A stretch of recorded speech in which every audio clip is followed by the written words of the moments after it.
Robinson's the runner at third with nobody out. Seaver pitching. Go outside fastball hit hard to right center field. Here comes Swoboda out of nowhere. Nowhere. He's made the most incredible catch in World Series history. Holy cow, Frank Robinson has tagged up and scored the tying run from third, but you just witnessed one of the great plays in World Series history. Welcome to The Catch with Ron Swoboda and Chris Champagne. Hey Ron, how you doing? I'm doing pretty good for an older person. Okay, well, The Catch, as you might imagine, is about Ron's famous catch in 1969 World Series. And on The Catch, we're going to talk about a variety of issues that pertain to baseball with one of the Mets all-time greats, Ron Swoboda. And I'm really excited about it. We're going to start off every show with a kind of a quirky trivia question, and we'll answer it at the end, and then we'll get to the meat of the show after I give you the question. In Sports Illustrated in the mid-'60s, it was noted that a famous movie star said she knew how to throw a curveball. Who would that be? A, Sophia Loren, B, Grace Kelly, C, Susan Hayward, or D, Marlena Dietrich? And we'll answer it at the end. Okay. Be interested in finding out. And I'll give you a chance to answer it too if you'd like. Well, listen, the first thing we're going to talk about today is the golden at bat and other rules changes. Now, are you familiar with what the golden at bat is? Yes. Yeah. Well, for those of you who don't know, it's a proposal that you would allow one hitter a game to bat out of turn in a key moment in the game. So that would kind of be a big change. So as a former player who keeps up with the game, what do you think about this change? Yeah, I would preface anything that I might say by saying there have been some rather radical changes in the game of baseball. Me as an old school guy who played with smaller bases and you could play anywhere in the field you wanted, and I played in the National League before the DH, and we had no ghost runner in extra innings, none of that. Right. I actually have embraced these changes in baseball. The pitch clock for the hitter and the pitcher, I think, were essential, speeding up the game. And making the players have to play two infielders on each side of second base, because shifting, three guys over for left-handers was never fair to left-handers. You couldn't do that with a right-hander, obviously, because you can't make all the throws if you align them all pull on the pull side on a right-handed hitter. So they did some things I think made some sense. Bigger bases, who the hell knows? Who cares? But anyway, I felt like they helped the game and moved the game along. People, I don't think, come to watch 18 innings of baseball. So let's put something in there that helps you score a little faster in extra innings. That seems to work for people, except in the World Series, obviously, or playoffs.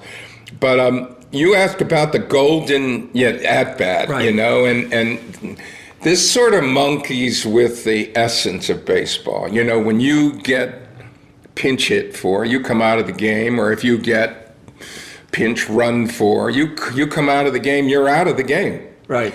And that order, batting order, has to remain the same with the substitutions included. And I think having the ability to move your best hitter into a key situation, it has an attractiveness to it, because how many times have you in a game do you say, I wish our big bat was up there now, and with that one you get to find a situation where you run that big bat up there. But I would rather they didn't. I think that's tampering with the order of the game, in the sense of you bat 1 through 9, and now they're all hitters. They're all hitters, and I think unless you make a change in that order, that's the way it ought to stay. And nobody should be flexible where you can just insert them.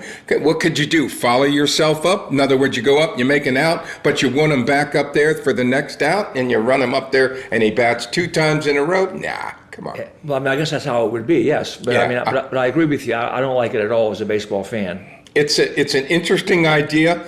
They throw this stuff out there, and I think it makes for conversation. Well, that's true. Yeah. As we are proving here. But it's kind of like gimmicky, I mean, it's like, I don't know if you're aware of this, but in like North Korean basketball, the rules are different. Okay. If you miss a free throw, they subtract a point. Oh, sweet. Yeah. I like that. And then in the last 3 minutes of the game, something like that, every basket counts for 8. So that's really kind of changing the game way. This is what that kind of smacks. I knew there was something wrong with those people. Yeah. But this is what that kind of smacks of that to me. Yes. Now, and you talked about the other rules. I think I agree with you. The pitch clock was good. Yeah, it wasn't great for certain older pitchers who needed the time. Some guys' pace, natural pace and recovery, or what they were comfortable with. Right, what they used to do all their lives. Didn't lend itself to a hurry-up pitch clock for them. But shoot, I saw it. I was doing some minor league baseball here in New Orleans with the Zephyrs, then the Baby Cakes at the AAA level, and we used the Ghost Runner, and we had the pitch clock. And you know what? There were very few times when you'd see the umpire step out and call them on taking too much time to deliver the pitch. And what it says to me is guys adapt, they hurry up, Sure. The game moves along. Right. Well, I mean, you played, I think the last year that you played was the year that the DH came in, isn't it? But it didn't come into the league that you played in, right? Right. I was in the American League. Ron Bloomberg was a New York Yankee and was the first DH ever in baseball. If we had been facing a left-handed pitcher on opening day in Boston, I would have been the first DH. Yeah. And all I can tell you is I was a failure as a DH. I couldn't do it. No. It's a very peculiar skill because you have to figure out how to get rid of that last at-bat while you have all this time on your hands. And I was doing all kinds of stuff, going in the clubhouse, swinging a bat, trying to stay loose, thinking about the last at-bat. I just couldn't do it. I doubt if I ever got a base hit as a DH. Well, I misspoke. You were actually in the league that they did have it, yes, Yes. the American League. So, but by now I'm sure they have all kind of like scientific studies on how to approach it. How to manage it. I think you have to manage it. And in other words, get yourself separated from the last time and just be ready for the next time. I wasn't a bad pinch hitter. I had, there were times when I felt like I could go up there and get some good hacks, because when you go up as a pinch hitter, it's a little bit different. I think you go up there aggressive and looking for strikes, and that was the kind of hitter I was anyway. I was looking for the first good pitch and let her fly. But as a pinch hitter, and now you got to pinch hit again, and then you got to pinch hit again if you're the DH, in a sense, because you're not running to a position to distract your mind. So you came this close to being the answer to a trivia question. Could have been me. Could have been you. Yeah, you could have. Yeah, could have been you. Yes. Well, was there resistance at that time to this rule? Because that was a big change too, really, at that time. Yeah, I mean, I think it was, it was one of those deals where, okay, here it is. What are we going to do with it?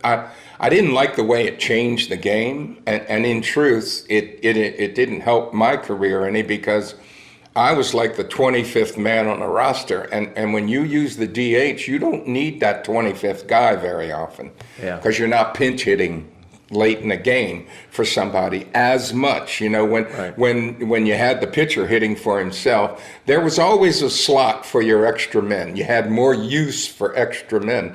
I think you could play with 24 guys if you have the DH. You really could. Yeah. Well, that brings up another thing. I mean, it also, baseball stats are so important. Yeah. So when you got the DH, he didn't have to play in the field, so he just got to hit, and that's a big difference from how baseball used to be. You had to go in the field before. Right. So that's kind of, it's like the question about, does a DH deserve to be in the Hall of Fame, for instance, because of stats? Yeah. And so that would be another thing about the golden at bat. Right. Obviously, Yeah. Where does it fit in? Right. Because look at the advantage of you just saying you use the golden at bat. You load the bases with nobody out, and your best hitter's up there, and he goes up and he strikes out.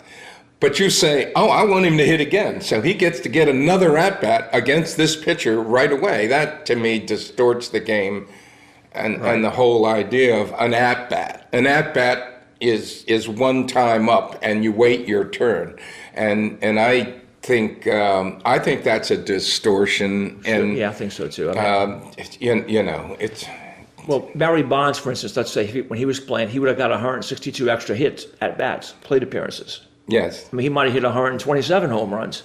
The guy hit 72 home runs one year? Something like that, yeah. 71, 72? 77, something like that. I hit 72 in my whole career, and he hit them in one season. And I'm going to tell you, I still believe this. They got to figure out some way for those guys to get into the Hall of Fame, even if they invent something called the Hall of Shame. Yeah. The bad boys who did some performance-enhancing drugs or bet on baseball like Pete Rose. Right. I just think they need to figure out a way to find a space for them somewhere, because they aren't all Boy Scouts in the Hall of Fame. Well, you're a kind man, that's for sure.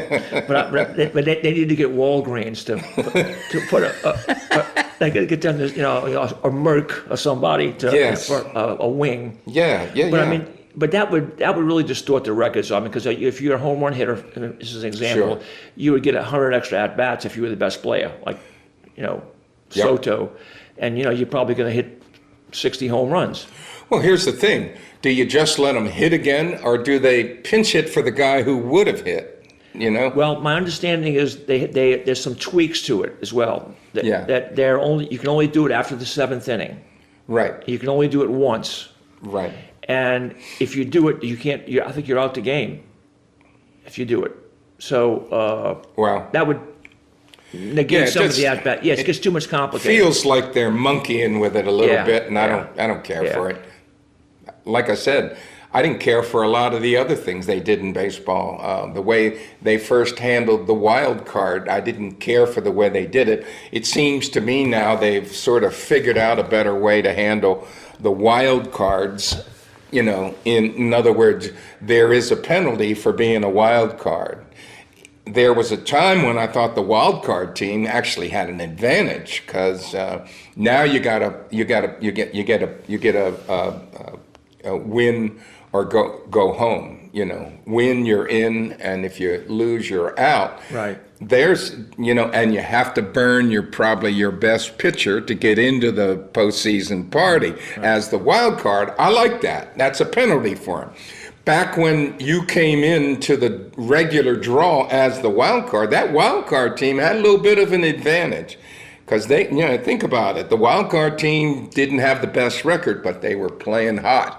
Right. And they had to come right into the playoffs and keep that momentum up. Whereas if you were a team that had a bye, where you could miss the first round because of your success, you had a lot of days without baseball, and I think it took the edge off some good teams and cost them in the playoffs. Whereas back when it was one wild card team, they moved at a good pace and moved with that momentum, and I'm glad they changed it now to where it is a little bit of a little bit of a penalty for being the wild card. Right. I prefer that as well, because in the old days, you're the only one team got in each league. So now you got all the. I mean, it makes for a better fan experience, because there's more teams that are eligible to get to the end. So it. Yeah, I mean, it makes sense, but it also it makes sense in terms of what keeping more of your fan base involved, because more teams are potentially involved. But I also like the idea now that the win, one game in to win in. Yeah, I think that's fair, actually. Yeah. It works for me. But that's what I also think as well, what you just said. In other words, if you have to sit out the first round. Yeah, you do lose your momentum. You think about that. And your 'cause, edge, you know, absolutely, 'cause yeah. You lose your sense of the game speed. You can practice and play inter-squad games. You can do all that stuff you want, but you lose that edge a little bit, I think, and it's very easy to do late in the season when you're tired anyway. You let that energy drop, and it can go away and not come back.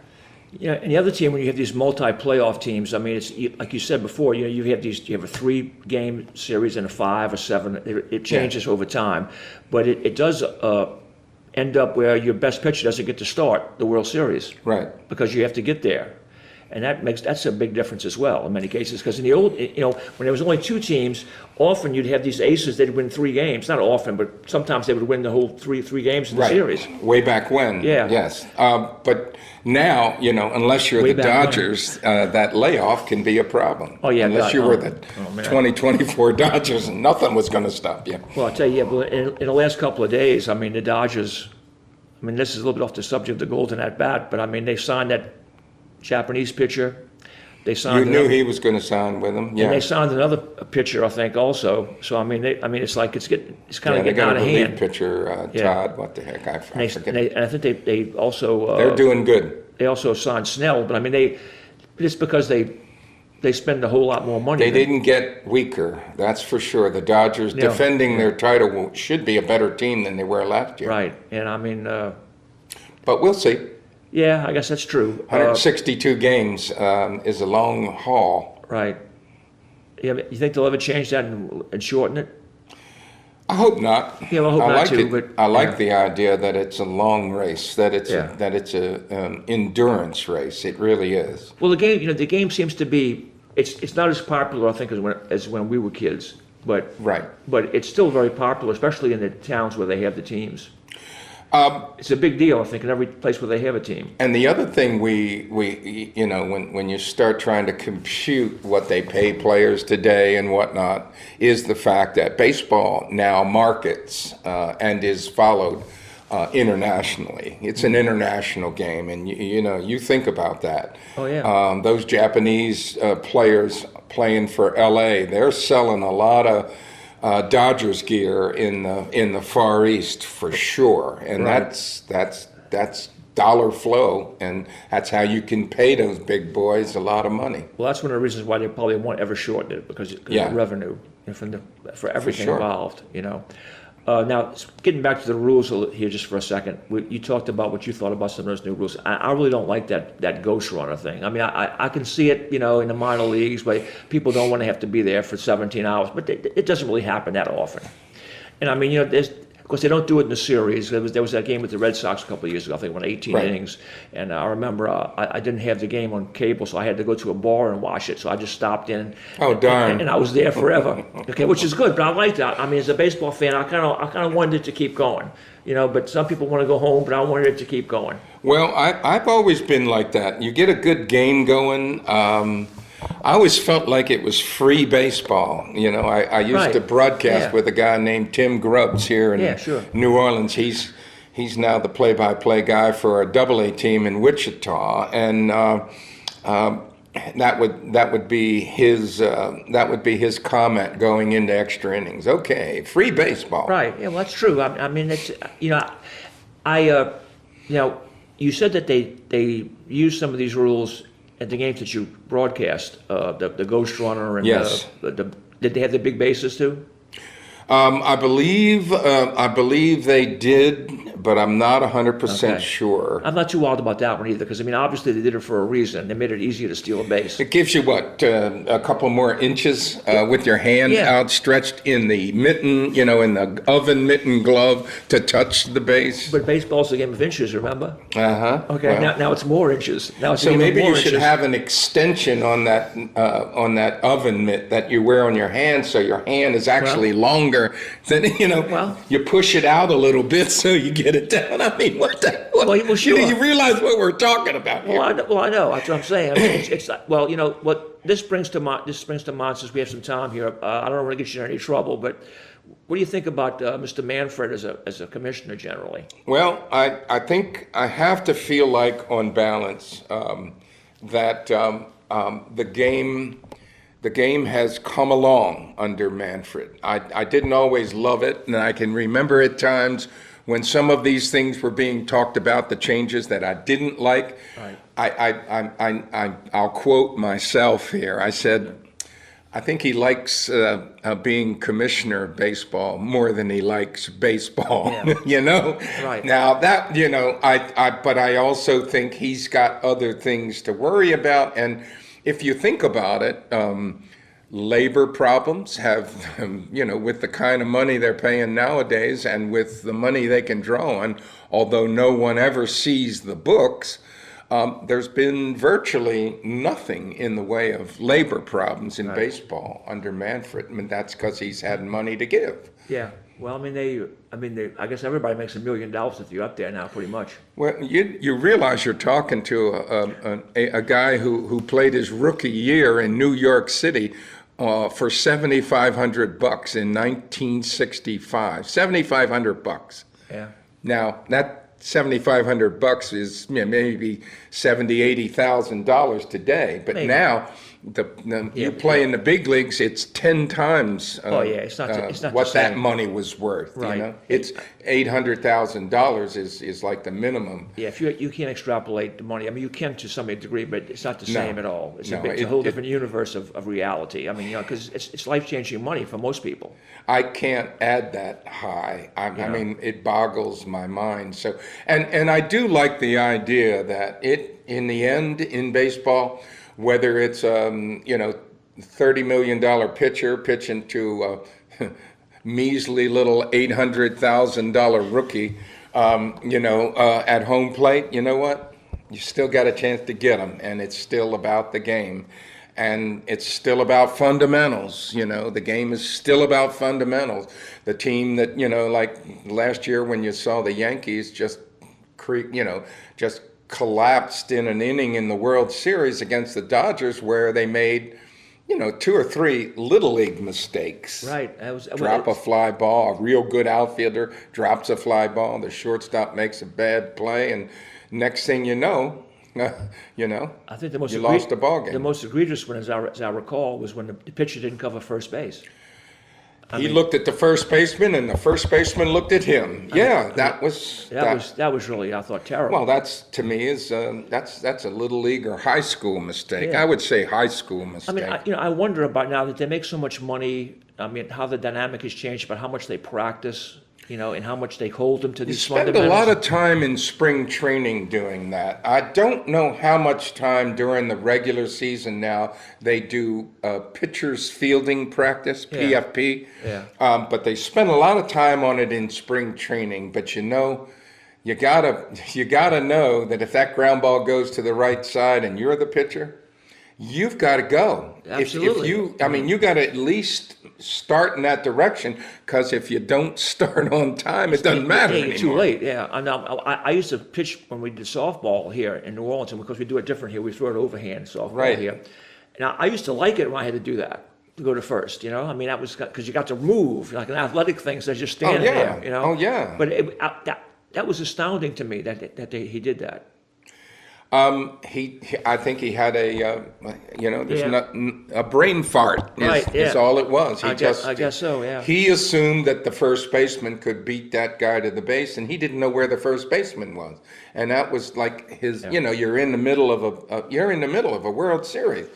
And you're a guy that, that's a pretty good fundamental pitcher out there. He's one of your best pitchers. He's a good, he just clouded over, and it didn't happen. And you're like, wow, you just saw 3 things that are utter fundamentals in baseball. Couldn't be more fundamental. Well, I read something after that the scouts for the Dodgers actually said that about the Yankees, that they did not play fundamentally sound ball. Well, I didn't know that.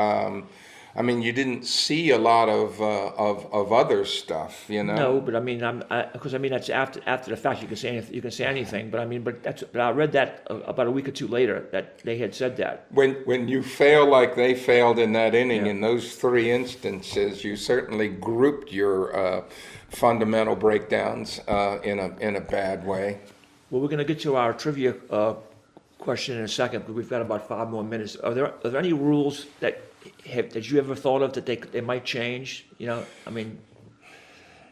that's kind of a tough question. I had a friend of mine, and he loved not so much a rules change, but you notice now in baseball you're seeing, along with closers, a guy comes in for the last inning, the closer, you have starters, and a guy that just comes in and pitches the first inning, or maybe comes in and pitches the first 3 innings.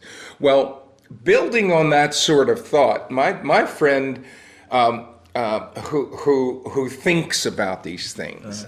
So this isn't original with me, but his idea is it's a lot easier to find a pitcher who can go 3 innings than a guy that even today, a starting pitcher that goes, oh my gosh, 5, 6 innings? Wow. 7? Yeah. Oh my God. Yeah. I come from an era where Tom Seaver and Jerry Koosman and, those guys, Juan Marichal, they went out there to pitch 9 innings. Bob Gibson, you go out there in the 8th inning trying to remove Bob Gibson, you better bring some help, Yeah. But, that's the era I played in. But maybe now it makes sense. You could structure your pitching staff so guys only pitch 3 innings as a starter, and then the 3-inning guy comes in behind them, and now you start working into your bullpen, and you have fewer days rest because you're only pitching 3 innings. The problem is if those 3-inning guys go bad, if you get a couple of them going bad, now what do you do where they don't get the 3 innings, and now you're planning on using a lot of pitchers, but you're planning on keeping them out there for less time, and it can fold in on itself, I think. But that's a thought. Well, that's one of the changes that I really don't like. When they only let these guys pitch 3 innings, 4 innings as starters, and it's a whole parade of guys in the middle. That changes the game a lot for me. What's considered a quality start these days is like back in the day when I played was like, eh. It makes sense. It makes sense, practical sense to do that.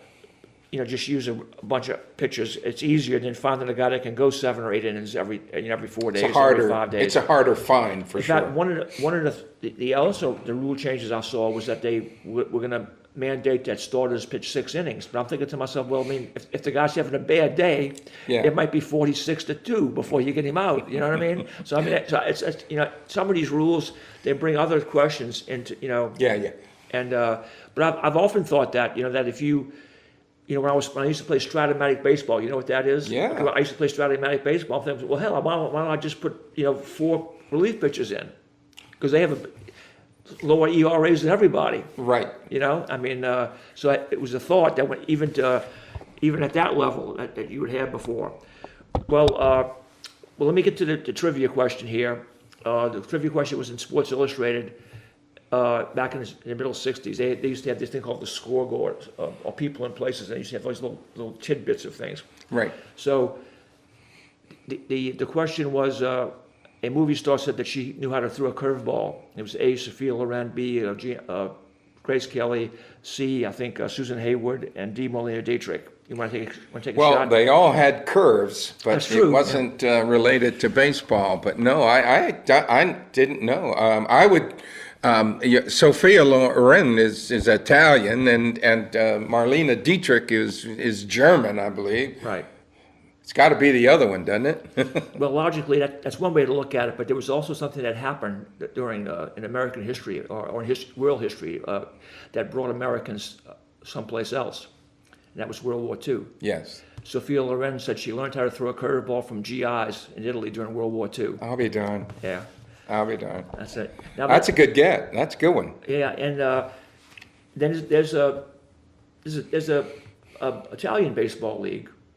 It's not, you don't really hear about it much. I really don't know much about it, but maybe we can talk about that on another show. I can do some research and we can do some stuff about that. But well, we had a visit in New Orleans where we live from a team from Ustica in Sicily. Okay. Came over here to play years ago when I was doing sports on television. Okay. Oh, that's interesting. There was a documentary someone told me about where DiMaggio went over there. Mm-hmm. And of course he was famous all over the world since he was Italian, in Italian baseball. So they had him come out there to hit against their ace. So he was dressed up like he always was in retirement, suave, like Yes, the he Rat Pack, did. Yes, he did. So he went out there in his dress shoes and his coat, and the guy struck him out, and they were all excited, and he went like this. So he took his coat off, and he went back in, and he started blasting everyone over the fence. Okay, so I'm gonna track that documentary down. Well, thank you, Ron. This is our first podcast, The Catch, with Ron Swoboda, and I'm Chris Champagne, and we thank you for listening, and we'll be back with another one soon. Thank you. Thanks, Ron.